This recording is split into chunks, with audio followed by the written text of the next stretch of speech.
Hello friends, how are you all? Welcome to Ashu Official. Easy way to learn English through Telugu. In this video we have to learn so many English sentences through Telugu. First sentence is అందరూ ఎలా ఉన్నారు? జనరల్గా మనం ఎవరినైనా ఇలా అడగాలనుకున్నప్పుడు దీన్ని మనం ఇంగ్లీష్లో ఎలా చెప్పాలంటే హౌ ఆర్ యు ఆల్ అంటే అందరూ ఎలా ఉన్నారు. నెక్స్ట్ సెంటెన్స్ ఆమె అతనికి వంట చేస్తుంది. ఆమె అతనికి వంట చేస్తుంది. దీన్ని మనం ఏ విధంగా చెప్పొచ్చు అంటే she cooks for him. She cooks for him అంటే ఆమె అతనికి వంట చేస్తుంది. నెక్స్ట్ వన్ ఆమె సహాయం కోసం పిలిచింది. ఆమె సహాయం కోసం పిలిచింది.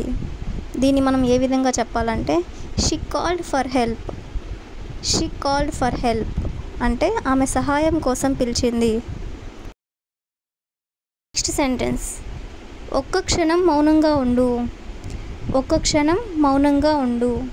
దీన్ని మనం ఏ విధంగా చెప్పాలంటే be silent for a moment. Be silent for a moment. Next one వచ్చినందుకు ధన్యవాదాలు. వచ్చినందుకు ధన్యవాదాలు. దీన్ని ఏ విధంగా చెప్పొచ్చు అంటే thank you for coming. Thank you for coming అంటే వచ్చినందుకు ధన్యవాదాలు.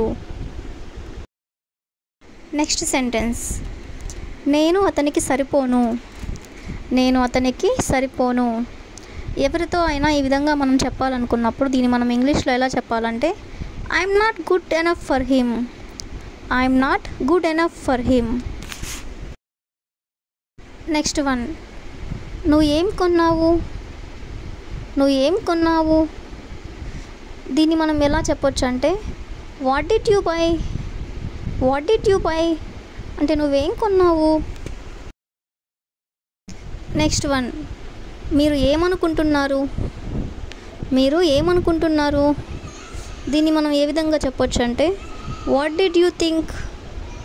వాట్ డిడ్ యూ థింక్ అంటే మీరు ఏమనుకుంటున్నారు. నెక్స్ట్ వన్ మీరు ఇంటికి ఎన్ని గంటలకు వెళ్తారు. మీరు ఇంటికి ఎన్ని గంటలకు వెళ్తారు. దీన్ని మనం ఎలా చెప్పాలంటే what time do you go home. What time do you go home అంటే మీరు ఇంటికి ఎన్ని గంటలకు వెళ్తారు.